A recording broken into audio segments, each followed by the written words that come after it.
What's going on, y'all? Toby coming at you here, and we are at 15 weeks today. It is Sunday, May 18th, and we are 15 weeks since my surgery on February 2nd, on Sunday, February 2nd. So, again, as usual, I've got a list of points to talk about just to make sure I cover the things I want to talk about based upon both my recovery and in some cases, some questions that have come up to me by either comments in past videos or just people asking me stuff, friends, family, loved ones asking stuff in general. So I want to start with a cautionary statement, okay? I have been feeling very well, getting stronger daily. I've been feeling really good since week 12, 13 time frame, which is about the time frame where the doctors, medical professionals, whatever, say week 10 to 12 weeks is how long it takes to kind of get back into a person's regular routine, so to speak. But everybody has their own shape they were in at the time of surgery. Everybody has their own physical condition they were in, whatever. I was not in great shape. But anyway, around week 12 or 13 is when I kind of was able to get back to, I would guess I could say, normal everyday action. However, I will say, as I've mentioned in previous videos, that I still have an isolated pain right here in my chest. And I'm going to show you a picture here. This is of me, I think yesterday or Friday morning, when I was, for lack of a better way to say it, I was bending over to tie my shoes, getting dressed, bending over to tie my shoes, and I circled a spot and it's not, I'm going to try to make an arrow to the spot also so it's more isolated to the point. This is where, when I am doing anything of heavy lifting or just kind of like a movement that involves my left arm doing any kind of like this or like this, I feel isolated discomfort or pain right in that spot. And I've brought this up to the doctor, and they have said, yes, that is part of your sternum, and there are deeper parts in the bones that might take longer time to heal more completely. And I hate to say it, they said in some cases it may not heal perfectly, because we're human beings. We're not perfect creatures. So anyway, I've picked up cases of water. I've picked up heavy bins. I did so yesterday at Spring Fling on our event, which went off awesomely, by the way, but that's a whole other topic. And in picking up those things, it wasn't like pain, like, oh my God, I can't carry this stuff. It was more like getting used to, oh, I remember this feeling. It's like when you're lifting something heavy like this, you feel all throughout this muscle group area and bone structure, skeletal structure area, strain that you would feel from picking up a heavy object. So my point is, don't underestimate. If you're going through anything like this surgery that I've gone through or anything else along this area, don't underestimate the time it takes or is needed for your body to fully heal. Doesn't mean you can't lift stuff. Doesn't mean you can't do things. It doesn't mean you can't function. Just don't underestimate your body talking to you saying, hey, you're really not ready to lift this, or lighten your load a little bit before you pick that up, or break it up into more than one load and carry it that way. Things like that, okay? Also, a clarity I want to say on my surgery. I've had some comments in the past videos just asking about valve replacements. Some have said they've had a mechanical or a plastic, and forgive me, I don't recall exactly, but they were asking whether I did a plastic valve replacement or a mechanical valve replacement, or it might even have been a tissue synthetic valve replacement option that I was given. and I just want to be clear on this, I did not have any valve replacements on my heart at all whatsoever. No aortic, no ventricle, no valves whatsoever.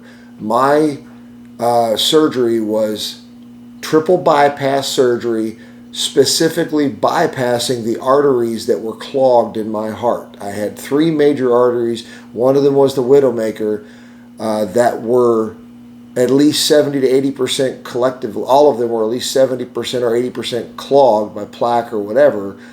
And so all 3 of them had to be bypassed. I've put in a previous video, I don't remember which one, but a previous video I showed a picture of a heart and circled all 3 of the arteries that were blocked and arrowed, and how they had to graft arteries from my inner thigh to bypass those arteries. That is what was done with me. No valve replacements, no valve, nothing to do with valves at all. Thank God. And for those that are going through that, if you have those options, if you're going through those surgeries, my prayers are with you.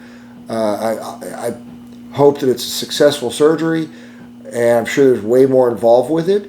The recovery and everything is going to be a long one, I'm sure. Not speaking medically, but you have my prayers with you, encouragement and strength, and hopefully you've got a great familial family support system there to help you get through things, friends, family, etc. I've covered the range of my physical pain and range of motion. I'm back to riding. I ride to and from work. I've ridden a couple spots just around local in the area. I haven't done anything long distance yet. I will be in June. I'm going to do some other rides to build up to that. But I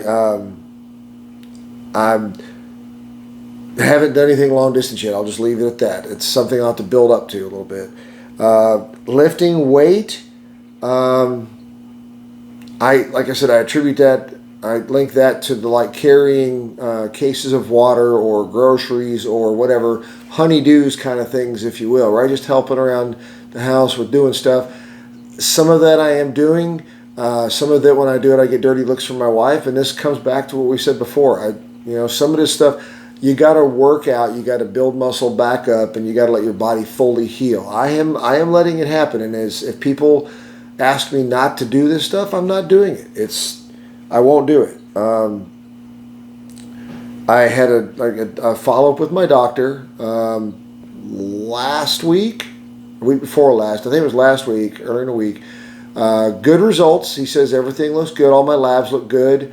He even said that my weight has come down significantly. I'm about 25 pounds down right now. And as a result, he also said, as I haven't said this before, I don't think, but I was diagnosed about 18 months ago as being pre-diabetic also. And I was taking metformin.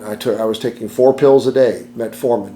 And he said I can reduce that down to 2 pills. So good news on that. And I just keep on that positive path, on the right choices of diet and keeping the working out going.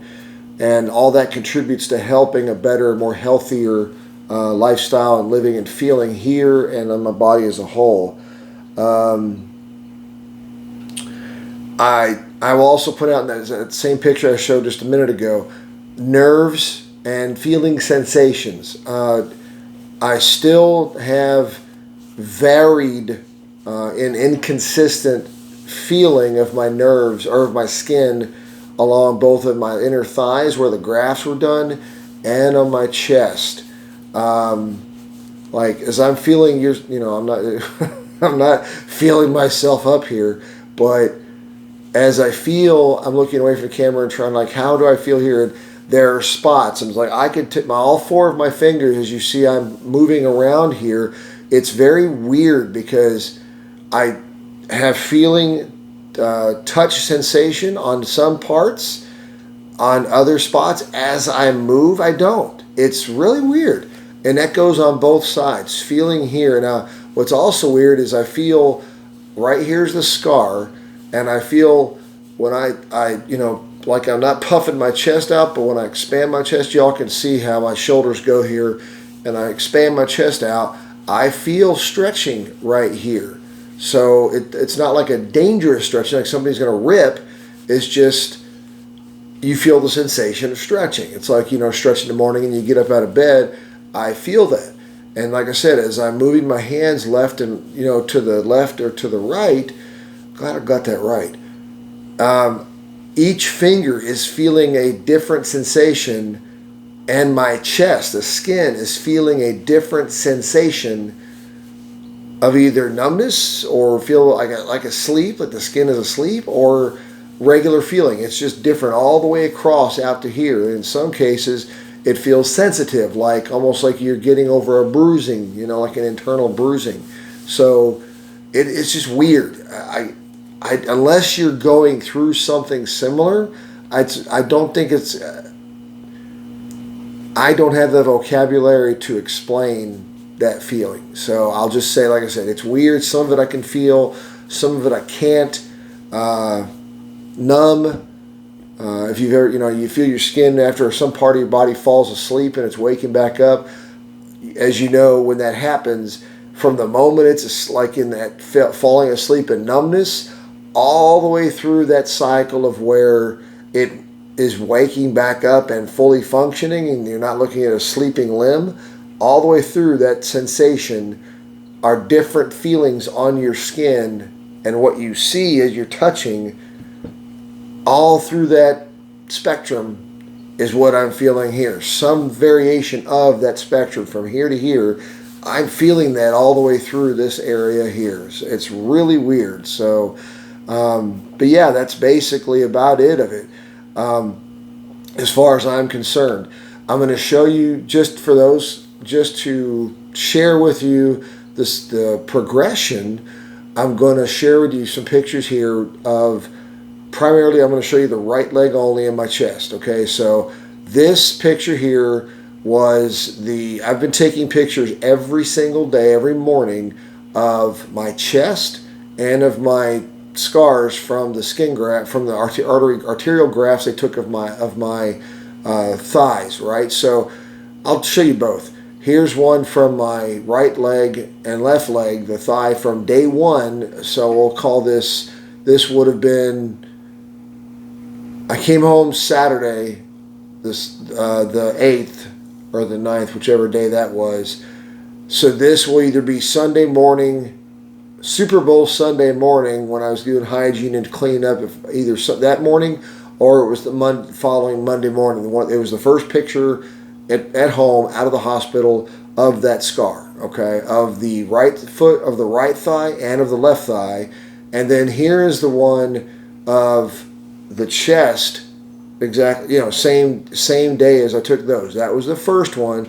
I'm going to put the first and today, Sunday's picture side by side so you can see the healing difference and the change in the skin and in the scars themselves. So again, in my opinion, the progression and healing has gone very well. I don't know if they're going to go away completely. No idea. But in my opinion, they look good so far. So I'm glad about that. I know I am happy with it, and Kylie's happy with the weight loss. But that's a whole other thing anyway. But again, tied to this, the weight loss, guys, it doesn't come without our eating and our lifestyle, eating habits changing dramatically, and our physical activity. We are going out, and every day that it's not raining, and sometimes we get caught in the rain, we're walking like 2 miles every day, every evening. I'll come home from work, we'll eat dinner or whatever we eat, and then we go for a walk for 45 minutes or whatever and just do a couple of miles. That is a big piece of it, and just staying active, period. So for those of you, if you're going through this stuff, that activity, I don't care, it doesn't mean you got to go out to the gym and bust it and weights and lifting and all that stuff, but don't be sediment and sit on the couch or lay in the bed and sulk or feel depressed or any of that stuff, because that kind of stuff leads towards depression. It leads towards fear, and leads towards anxiety, towards all that, and it doesn't help your body recover and heal best. Get out there, get walking, walk with somebody, bicycle, walk by yourself, walk with a pet, whatever it is, get out there and be active, okay? That's the best thing for your body to help heal. Last thing I'm going to say, subject change off of me, is on Riley. Okay, I mentioned her last video. This young lady, 15 years old, she'll be 16 in December. She had a seizure this past week, and she spent more time in the hospital. Folks, please keep this young lady in your prayers. Last week, and I'll put the link in the description again below. Her mom provided it. It's a place that folks can click on and get screened. It's a questionnaire, I guess. I haven't done anything with it because I wouldn't qualify.